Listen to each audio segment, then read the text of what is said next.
Good evening. I'm Warwick Moss. Crocodile Dundee is known around the world as the archetypal Australian. Bold, brave, possessed of the skills needed to survive in a harsh environment. Croc was typical of the kind of settler that tamed the vast continent. While he's not real, Croc had his genesis in the scores of real-life McDundees who helped build Australia over its first 200 years. One of those real characters was Bernard O'Reilly, a man responsible for one of the most remarkable rescue missions ever staged. Bernard O'Reilly was an unlikely and unassuming hero. He was from pure pioneer stock, from a clan that carved a paradise out of the rugged yet majestic McPherson Ranges in southern Queensland.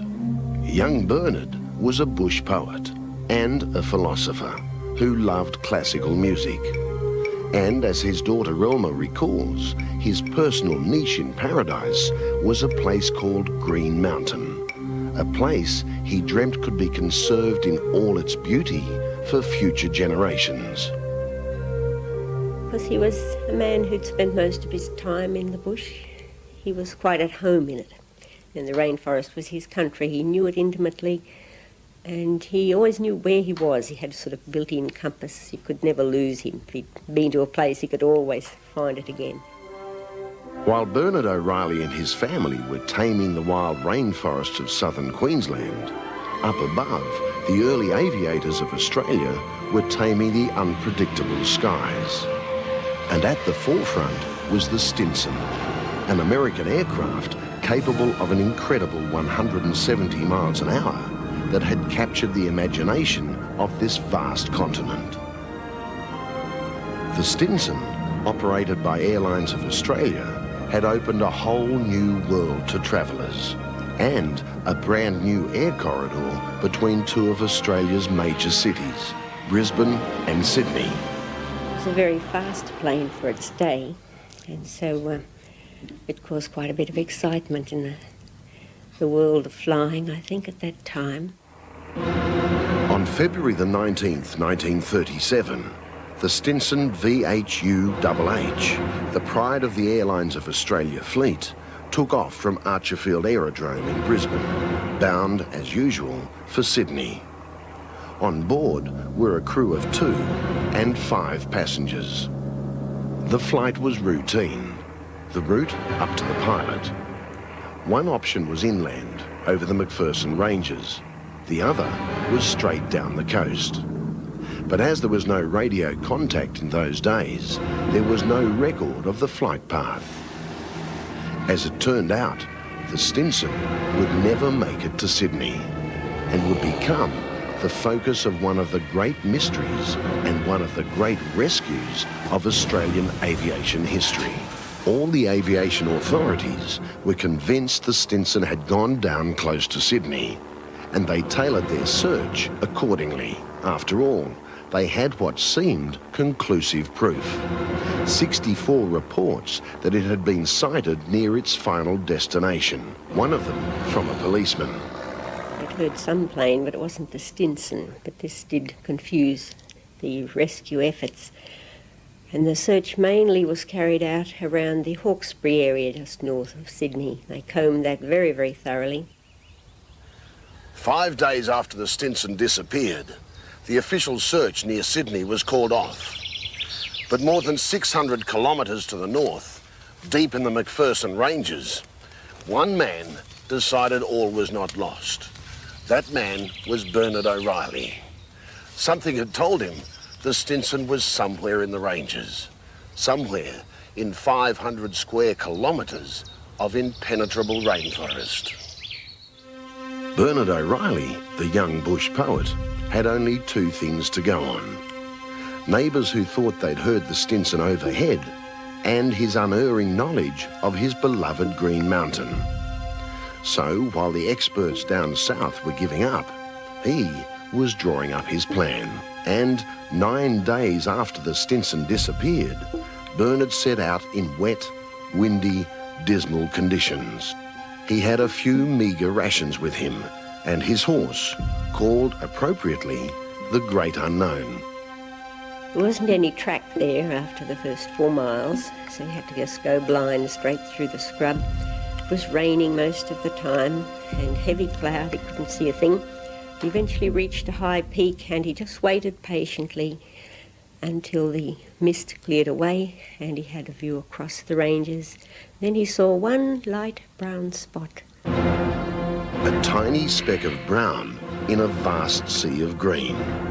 That was the only clue Bernard O'Reilly had after hours tramping through the dark, damp bush. Here, in an actual recording from 1937, Bernard himself recounts what happened next. At 8 o'clock next morning, I climbed a very high ridge, about 4,000 feet, and in the far distance, on a very green range, I saw a yellowish patch, which I concluded was some tree that had been killed by, whose leaves had been killed by fire. Knowing that the only possibility of fire would be, well, petrol or something like that, I decided to push forward to this point. From the direction of the dead tree he'd seen came faintly through the mist a cooee. He said it gave him quite a shock. He thought perhaps survivors had a wrecked plane over there. But he didn't answer because he thought it was just somebody else out searching. Couldn't possibly be survivors. I pushed forward across the gorge. It took me somewhere about 3 hours in a general direction. And it was then that I cooed very loudly. I was answered by a cooee within 200 yards of us.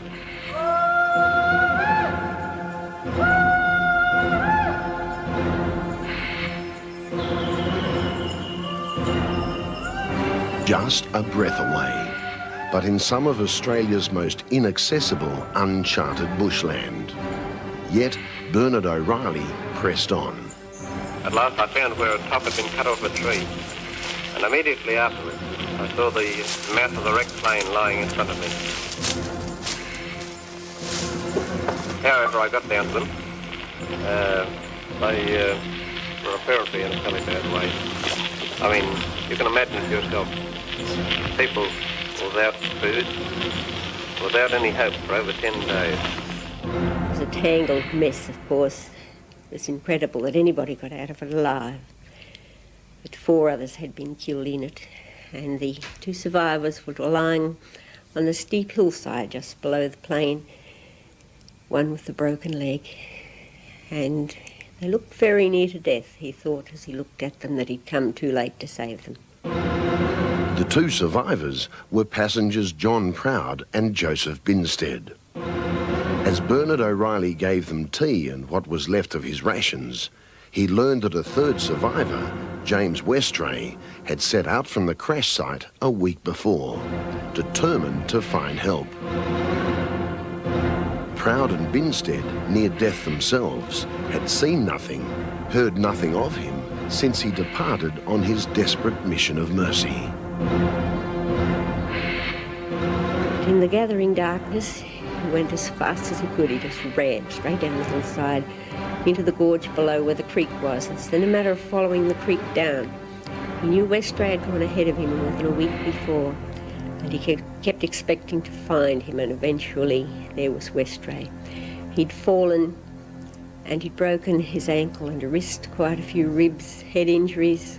He was really a mess, and this on top of concussion and severe burns from the plane. He'd gone a mile down the creek after that, crawling down the waterfalls. Incredible man. Eventually, Daddy found him just sitting on a rock where he'd sat bathing his broken ankle in the water, and he'd been dead more than a week. Daddy just ran flat out down the creek, and he covered in 3 hours the distance down to the first help. It took the rescue party 8 hours to get back up there, because he had come, as he said, hell-driven, just with the fear that they'd be dead before he got back. But Bernard O'Reilly did get back, this time with a search party. They'd had to hack their way through the tangled bush, cutting their own paths for the stretchers and the survivors. Almost 4 full days after he drew up his plan, after he set out in search of the Stinson, Bernard O'Reilly had achieved what seemed absolutely impossible. He'd lost nearly about 16 kilos in weight. He'd left home Saturday morning and it was Tuesday afternoon by the time they'd finished the rescue. He'd lost that weight in that time. And many of the rescue party would have been in pretty much the same condition. The two survivors that day must have considered themselves the luckiest men on earth. Both went on to have successful careers in business. John Proud was eventually knighted for his services to the mining industry. And Bernard O'Reilly, the reluctant hero, went back to his lasting love, the beautiful country around Green Mountain, where his descendants live to this day, determined to carry on his dream. The wrecked aircraft still lies rusting in the McPherson Ranges. It's now 57 years since Bernard O'Reilly braved that inhospitable country to solve the mystery of the Stinson. But as international sportsman and commentator Chris Handy found out not long ago, some things about that crash remain unexplained. It's a story or an eeriness that gives you some feeling of great bond with our early pioneers, which makes it quite special.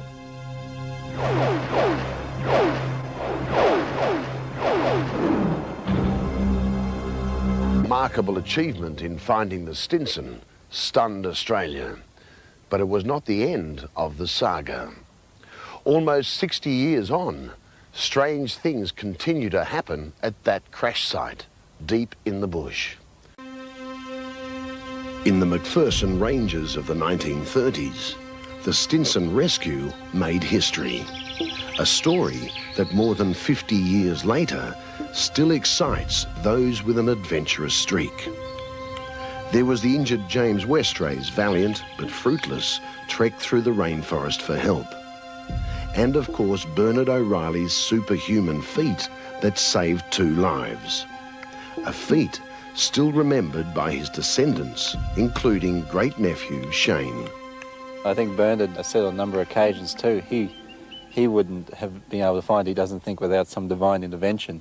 And for those that do the walk and know the walk, they normally can agree with that and say, yes, it's a really tough walk, and how we ever found it, they've no idea. People still get lost today, even though there's a track. The Stinson story has long fascinated Chris Handy, a Brisbane publican, sports commentator, and former international rugby representative. Not all that long ago, he transformed that fascination into action. In homage to Bernard O'Reilly and James Westray, he and about a dozen mates set out to retrace the 36-kilometre journey through the rainforest to the site of the wreck. It was to take 12 hours through some of the roughest terrain in Australia, made easier only by the experience of Shane O'Reilly, who was the party's guide. It was an exhausting, arduous journey, and the ultimate destination was the grave of the hero, James Westray. A lot just said, bugger the grave, you know, we don't want to see it, you know, that type of thing. And I thought, well, look, I'm never going to be back this way again. And if I were to get to the end of it and somebody said the greatest part about it was the grave, did you see it? And I didn't, I don't know what I would have done.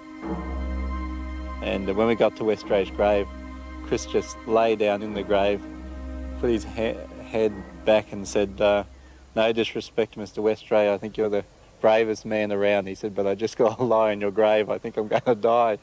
I was aware of this eeriness when each of the fellows arrived. They've sort of gone, oh, you know, you can't lie on somebody's grave. And I just, because of my, I suppose, exhaustion, wasn't quite aware of what I'd done lying down on somebody's grave. The grave of James Westray, the man who died trying to save his 2 companions from the Stinson. As Chris Handy collapsed onto the shrine marking Westray's final resting place, it was just before 3 p.m. An hour Chris Handy will never be able to forget. I suppose the most extraordinary part happened later on. We noticed just down the track that his watch had stopped just before 3 o'clock, if I remember rightly, and that was about the time that he lay in the grave. And it didn't worry us too much. We were all fairly tired, but I think Chris was a bit spooked at the time. But not as spooked, not as mystified as he was after he tried to have his treasured watch repaired. Since that time, which has now been, some 3 or 4 months, the watch has not gone. Not only that, I've taken it to my jeweller, who says it's not just that it's a new batteries required, it's just that the watch will never work again. An expensive watch that inexplicably stopped at the very moment Chris collapsed into James Westray's grave. Just an accident, or some kind of message. Chris Handy is a practical man, but he's not sure. One thing, though, is certain. He'll always wear this everlasting reminder of past heroes and heroism. Simply to wear it is, I suppose, in a little way, paying tribute to Westray, whose grave I had probably been a little bit disrespectful at, but even mindful of that, it just reminds me particularly of a place in time that I set a goal and achieved it, and I'm mindful of all those people that do heroic and pioneering type things.